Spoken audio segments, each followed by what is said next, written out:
Welcome to another Rib Appreciation Society cook-up.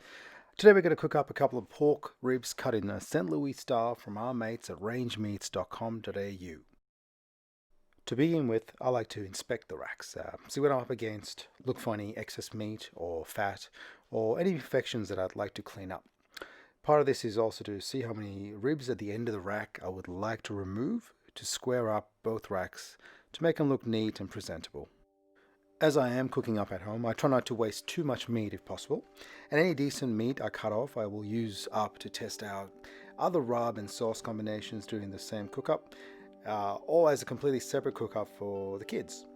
Now let's get that membrane off the back of the rack. I don't like to wear gloves when cooking at home, so I simply pick away at a corner of the membrane to get it started, and then slide my fingers between the membrane and the rack and start to pull away. It gets a little bit slippery sometimes, so it's good to start with dry hands.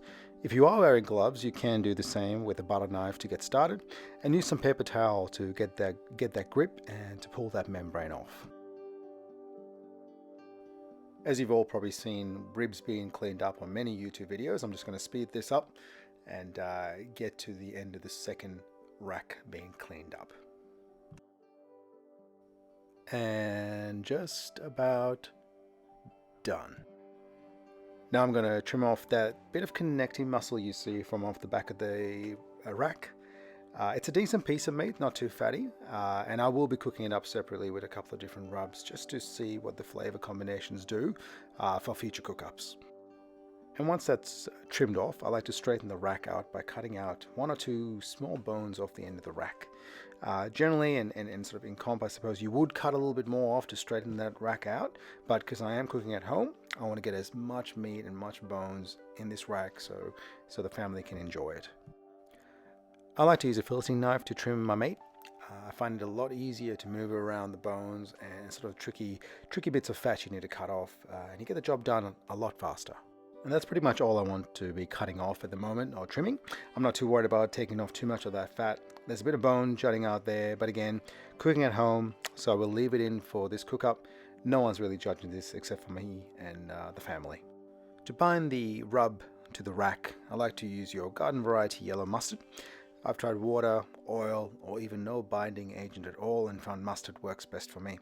It seems to bind a lot better. I find the rubs stay on through all the phases of cooking, and if you can taste mustard after you've cooked it up, you're probably using too much mustard. So I like to use a little bit of a mustard coating, just light coating, just enough to give it that yellow sort of hue, and to get it feeling tacky and get it ready for the rubs. Today I'm working with a couple of rubs. I got one from Sauc'd Lownslow and one from Treat Your Meat. The Gentleman's Rub Coffee Blend from Sauc'd Lownslow has a real deep, rich, earthy aroma to it with hints of coffee. I've really taken a liking to this rub since I've come across it, and it certainly does pack a punch when you first smell it. I'm pouring a liberal amount of rub on the back side of the rack to begin with, and patting it down to get that binding to the rack. Always like to start with the underside of the rack, or the bone side of the rack, when applying my rubs. It means I can end on the meat side and leave it facing up to get the rub set before you get it into your smoker. And always remember to pat that rub down and not to try and rub it in, or you will end up with a fair bit of rub on your hands.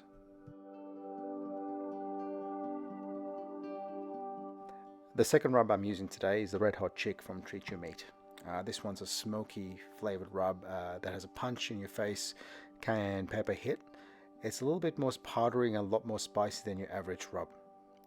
It took my breath away when I did the dry taste test with this particular rub, and I look forward to the heat that this one's going to give this rack. I always recommend doing a dry taste test of your rubs. Just half a teaspoon in your mouth, see what flavors stand out, and make sure you get the feel of the rub before you pour it onto your protein. Last thing you really need is something that's super spicy that you don't realize till you start eating it, or super salty that you just probably should have cut back on. Okay, I think that's just about enough rub for that rack. I don't want to overdo it, but at the same time, I want to make sure I can taste my rubs after I have cooked my ribs up. Last thing you want is a sauce or a glaze taking over completely and not tasting that rub. Once you get those rubs on to your racks, let them sit, and it's time to get your smoker fired up. I run a Fornetto Razzo 22-inch with a SmartFire BBQ attached for peace of mind. Cooking today with Malle Root lump charcoal from our mates at Ballerine's Spit-High and Charcoal Wood Supplies down here in Geelong. I got the temp up to 250 Fahrenheit and got the rack into the Razzo. I'm cooking them up real slow today. I normally aim for 275 Fahrenheit, but I wanted to treat these two racks with a little bit more care, and I'm not adding any extra smoking wood today. I just want to stick with the flavors from the charcoal. After a couple hours in the smoker, the racks were ready to be wrapped up. I used the scratch test to determine when to wrap my racks. Once the rub on the racks have dried up and they can't be scratched off with the tip of your finger, they're ready to go for me. I'm wrapping them up in pink butcher paper today, and you can find this in most barbecue supply stores, or you can always use foil. Glazing today using a couple of awesome glazes from Basketcase Gourmet based in Melbourne. Here I'm using the chili caramel glaze on the Red Hot Chick spice rack to give it a little bit of sweetness to that heat I've added to this rub. Generally I'd like to add a little more rub at the wrap stage, but being such a spicy rub, I didn't want to risk it. But spoiler alert, I should have added some extra rub at this stage because it probably just needed a little bit more kick when the racks were done. Now I wrap these up real nice and tight. I want to make sure that no juice from the rack leaks out while in the smoker and risk drying out the rack. I'll get these back in the smoker mid-side down, running it at 250 Fahrenheit till they start to hit about 190 Fahrenheit internal temp, at which point I'll start to go by probe tenderness, which is a great tip I got from Barker's Barbecue, where a rack can be done from anywhere between 190 and 205, and testing tenderness is a great way to test your rack is ready without waiting for it to hit a particular number. I'm using the grilled meat glaze on the Gentleman's Blend spice rack here. This glaze adds a nice touch of sweetness to the coffee rub by Sauc'd Lownslow to really balance out the flavor profile of this rack and make it super delicious. I've started to shy away from adding butters and sugars and honey during the wrapping stage. I find these tend to dilute the flavors of the rubs and sauces you paid good money for and takes away from their impact. So sticking with the rubs and sauces at the wrapping stage and sort of just pumping up that flavor is my recommendation. When the SmartFire was registering the internal temp of the racks at 195 Fahrenheit and the racks were probing quite tender, I decided it was time to pull them out and get them glazed up. I'm popping these racks in a foil boat. The boats are simply made out of folded foil with the sides lifted up, allowing you to sort of pour the sauce or glaze on top of the racks and let it swim in this beautiful oozing pool of glaze. You know you want to swim in a pool of glaze.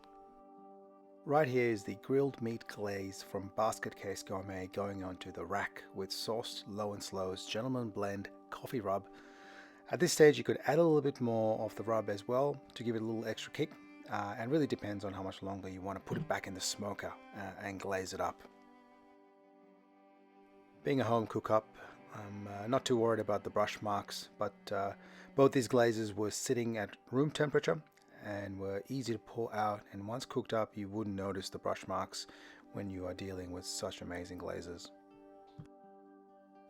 I do like my ribs a little bit saucy, but I don't like the sauce or glaze to overpower the rack completely. So I've just popped in just enough to cover the top and the sides of the rack and to have that even sort of sheen over the top with your sauce. Yep, just a little bit more and I think I'm happy with that.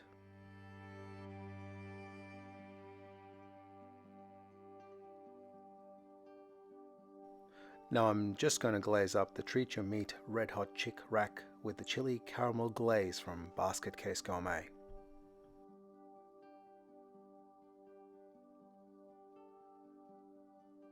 I absolutely love the color of this glaze. It just makes the rack pop. I put plenty on to cover the top and the sides and brush it on, and it's such a good glaze that the brush marks simply disappear as soon as you move your brush along. Just a little bit more on top and I think these are ready to go back in the smoker.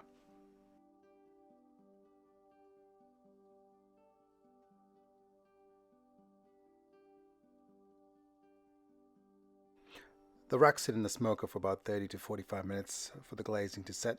The racks were ready to eat, so I wasn't too worried about leaving in there for too long. As you can see, these racks came out perfectly. The meat from Range Meats were just spot on, super meaty and delicious. The glazes from Basketcase Gourmet just made both racks pop and complemented the rubbers perfectly.